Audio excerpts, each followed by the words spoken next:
So, Your school. Welcome to Oriane, who is our speaker for today to discuss the Georgist roots of community land trust. So Oriane is a PhD candidate at the University of Tours in France. She is part of the Trust Issues project funded by the French research agency. I assume it's the CNRS, Centre National de la Recherche Scientifique, correct? Which bring together an interdisciplinary team of researchers to study community land trusts and their adaptation into French law.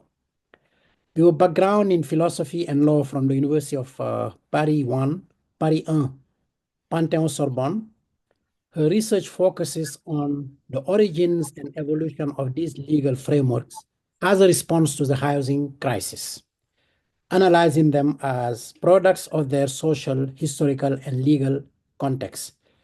So, Oriane, the floor is yours. Thank you. thank you so much for this introduction. So, I would like to begin this presentation by thanking the Henry George School of Social Sciences for this great opportunity to present my research and to connect with members of the Georgist community across the Atlantic. My name is Oriane Roty, and I am a PhD student at the University of Tours.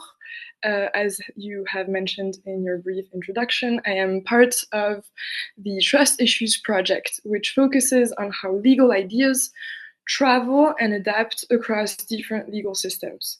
And my research explores the adaptation of the community land trust model into French law and how this innovation addresses housing affordability. So before we begin, let me tell you a little bit more about the Trust Issues project itself. We are a team looking into legal transfers, but we do not see legal transfers as simple transplants where one element is taken out of a legal system and dropped into another unchanged. Instead, we try to think of it as more of a complex interaction.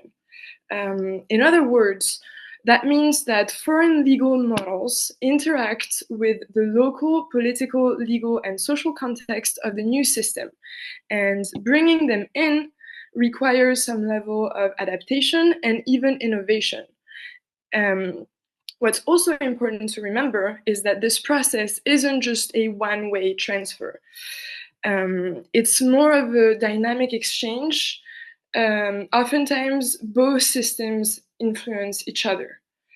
My research focuses on the American CLT and its French counterpart, the Organisme de Foncier Solidaire, or OFS for short.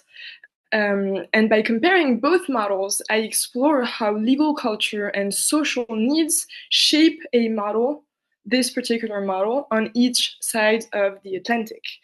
So in the US, we know that CLTs originated in the 70s and that the CLT movement, was driven by activists seeking to empower Black communities through home ownership.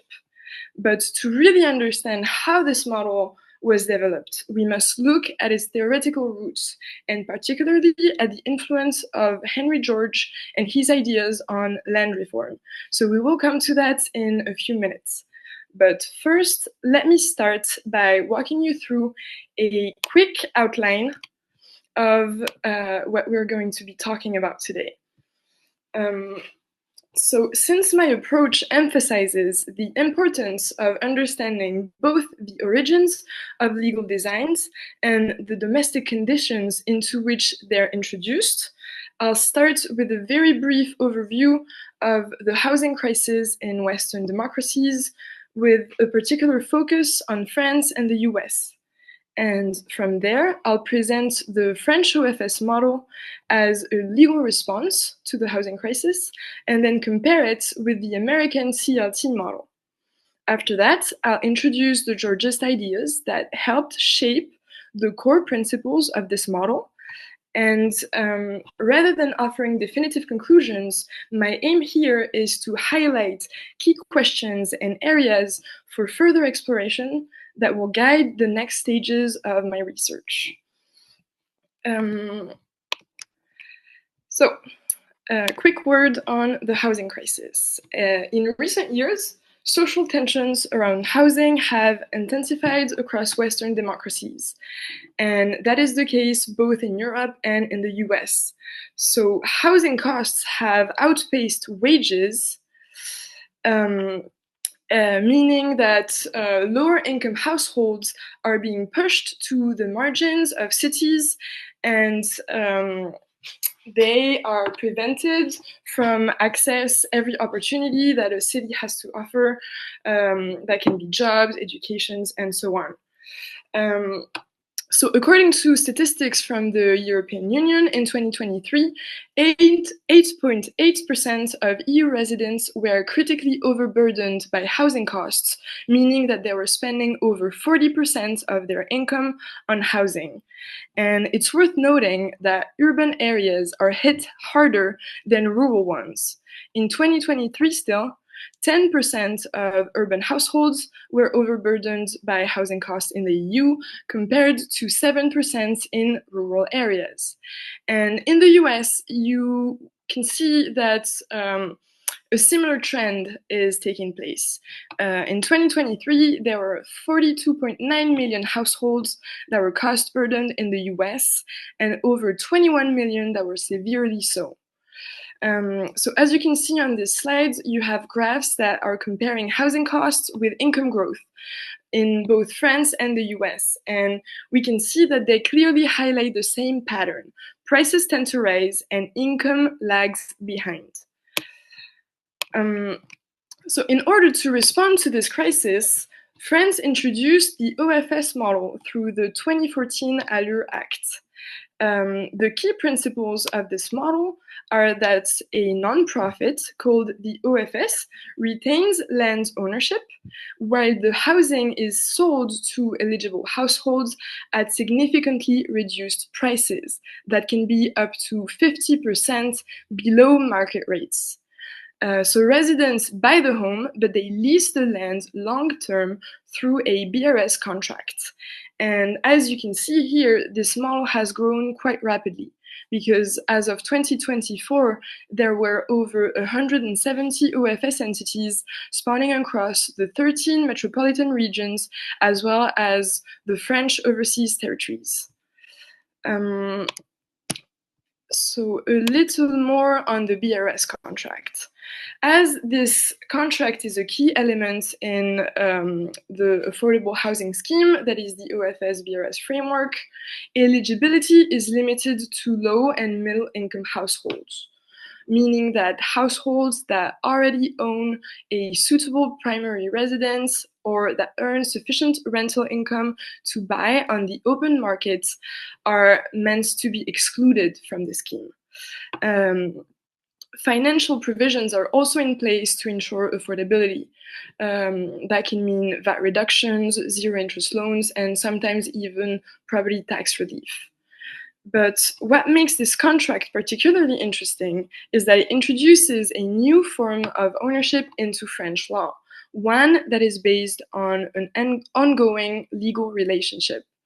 So as you all well know, in a typical real estate sale, ownership is transferred once and for all, and the contract ends once payment is made and property rights are exchanged. By contrast, the BRS establishes a lasting legal relationship, so the contract actually remains active for the entire period of occupancy, and the reciprocal rights and obligations persist throughout. So in order to support this structure, the BRS is designed to be potentially perpetual. It is recharged for its original duration with each property transfer. And the rights that are granted by this contract are limited and subject to certain conditions, similar to a traditional lease, even though they are significantly more extensive. A key difference between the BRS and a lease is that the BRS grants in rem rights, meaning that the rights pertain directly to the housing units rather than mere personal rights that are rights which only provide a claim against the landlord without conferring any rights over the home itself. A key point of interest to me was that the status of the homeowner under a BRS agreement is specific and unique. The table shown here compares the rights held by households across various occupancy statuses. You have tenants, full owners, BRS tenants, and BRS owners. And what you can see here is that BRS homeowners have many of the rights that full owners have. They can sell or they can transfer their rights through donation or inheritance. They can sublet their home unless the BRS explicitly specifies otherwise, and they can also vote in most condo decisions. But there are some important limitations in place, especially the resale price. The resale price is capped in order to limit the profit that a homeowner can make when reselling. And this feature of the BRS maintains affordability over the long term. So with this foundation laid, we can now return to the original inspiration of the OFS, which is the American Community Land Trust. The American Community Land Trust model also relies on the separation of land and housing ownership. They too offer land held in trust by a nonprofit. So in this model, the land is not considered to be a marketable asset because the bylaws impose restrictions on its sale. The land is never to re-enter the market. Another feature is that the rights to the housing units are sold to low-income homeowners through a ground lease, and that lease typically lasts 99 years with very low monthly fee. And a resale formula is written into the lease to limit the profit that can be made upon resale. So this structure effectively prevents speculation. And you've noticed that this core principle was preserved in French law. However, its legal implementation did require significant innovation because in some countries, like Canada and Belgium, the authorities could rely on existing legal tools such as the right of superficie or trust-like structures in order to implement this model. But because French law lacked such tools, the BRS had to be custom built to achieve similar goals. And this may, at least in part, explain why there are several key differences between the French and the American model. So first of all, the French and the American models emerged through two very different processes. In the US, CLTs emerged in the 70s through grassroots activism. But in France, the model was institutionally introduced. It was driven by municipal and national actors, such as the city of Lille or the French parliament. Another point that differentiates the American and the French CLT model is democratic participation. In the American CLT model, you will typically find a tripartite governance model, which means that the board is made up of 1/3 residents, 1/3 community members, and 1/3 public interest representatives.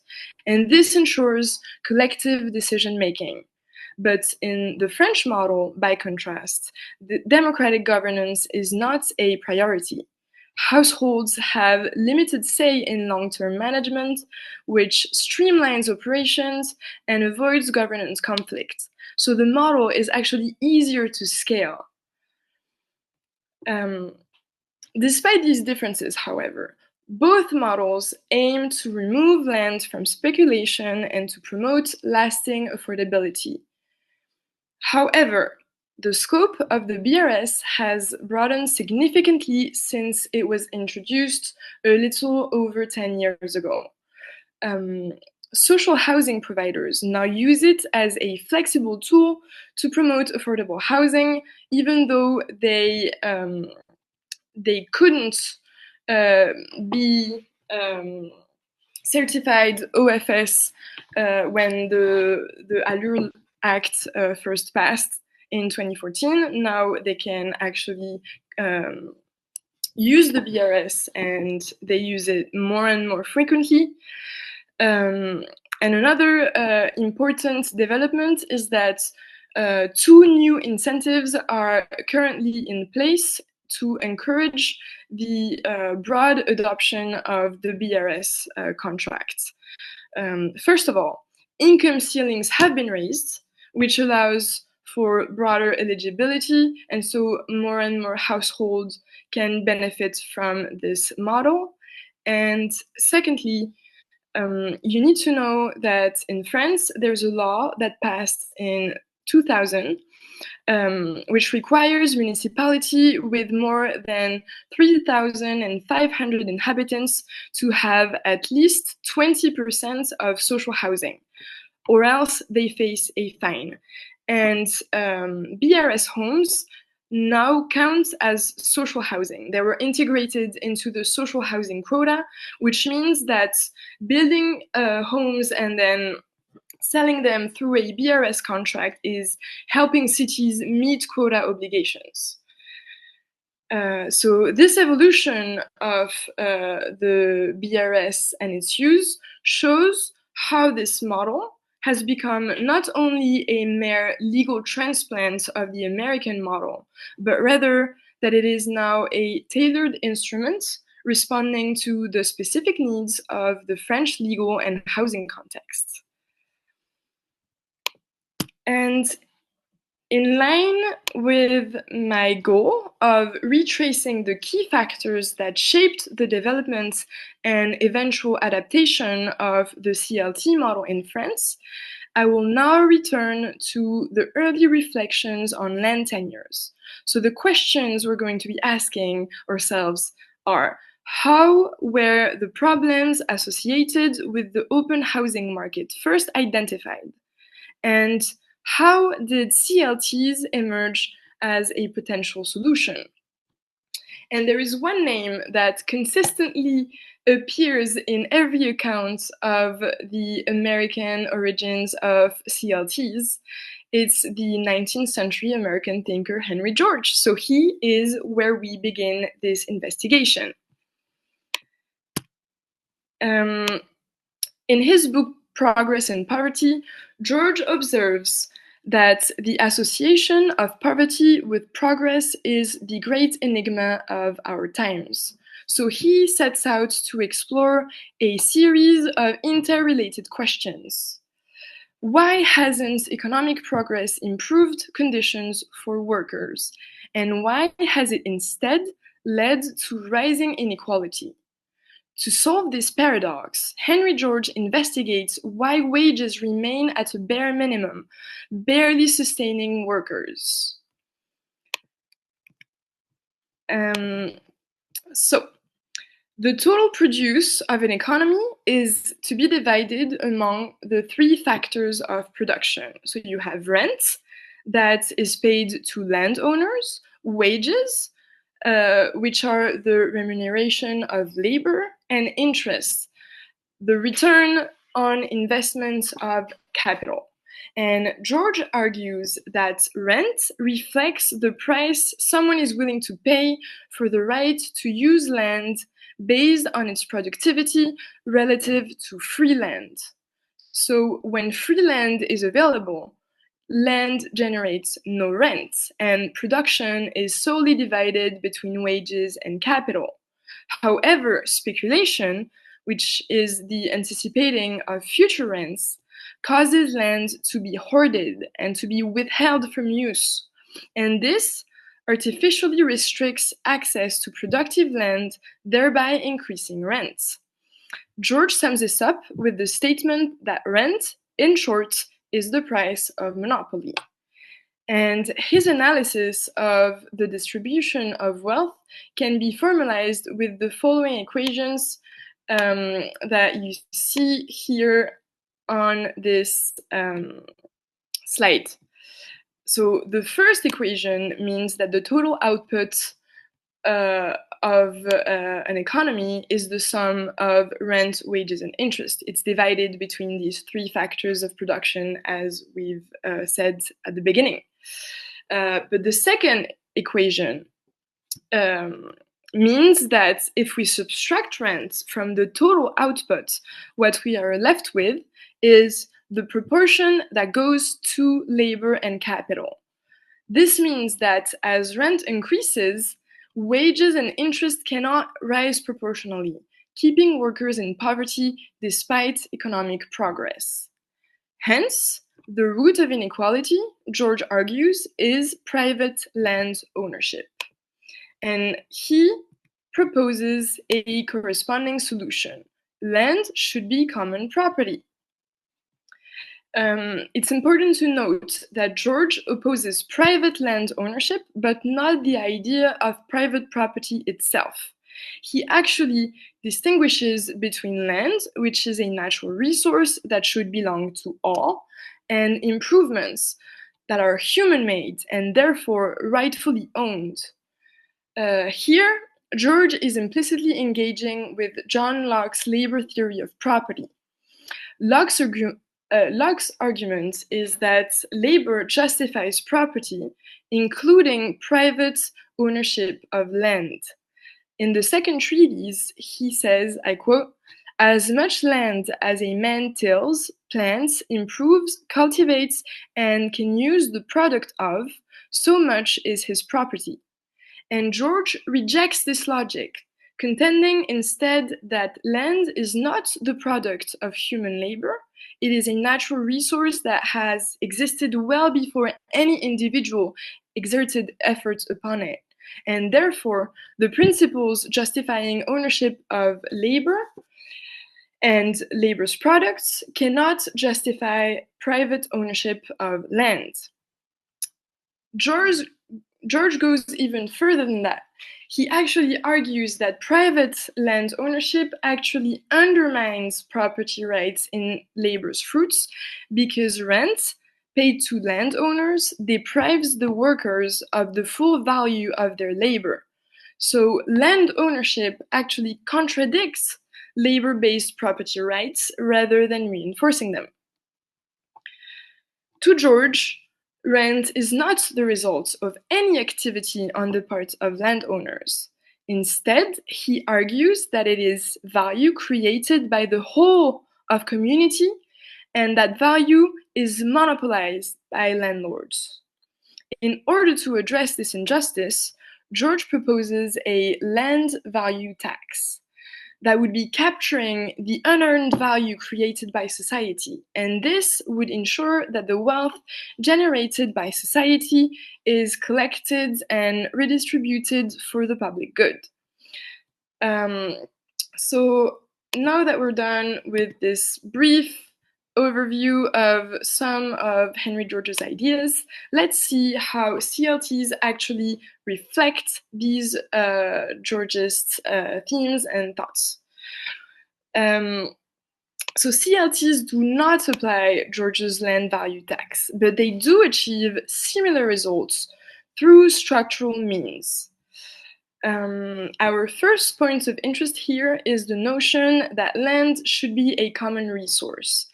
In George's view, as we've mentioned, land is a part of the natural commons. And what CLTs do is that they remove land from the open market and hold it collectively for community use.